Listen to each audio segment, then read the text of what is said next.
करवा चौथ इस घटना से संबंधित है जिसमें एक पत्नी की प्रेम और तपस्या की प्रशंसा की गई है। एक समय की बात है, एक सुंदर और प्रेमिक पति पत्नी रानी वीरावती और राजा विक्रमादित्य रहते थे। उनके बीच अत्यधिक प्रेम था, लेकिन रानी वीरावती की माता एक उपयुक्त पति को मानने में असहमत थी। एक दिन वीरावती के घरवाले रानी के ऊपर पापिक ग्रह का प्रभाव डालते हैं और उसे उपवास करने के लिए कह देते हैं। रानी वीरावती ने पतिव्रत धर्म का पालन करके निरंतर उपवास किया, लेकिन उसके उपवास के दौरान उसने बिना पानी पिए रात्रि बिताए और वह बहुत कमजोर हो गई। राजा विक्रमादित्य की चिंता बढ़ती गई और वह अपनी पत्नी की सेवा में लगे रहे।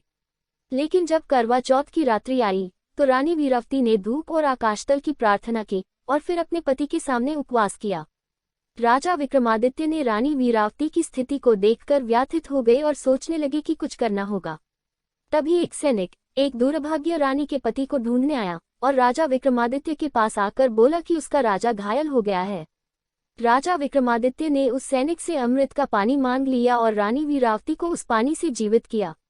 इस प्रकार राजा विक्रमादित्य की प्रेम और रानी वीरावती की तपस्या ने उनके जीवन में खुशी और समृद्धि लाई।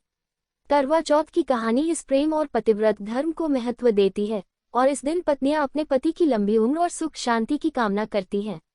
आज के दिन करवा चौथ पर पत्नियां उपवास करती हैं, अपने पति की लंबी उम्र की प्रार्थना करती हैं और फिर चांद को देखकर उपवास का विधि संपन्न करती हैं।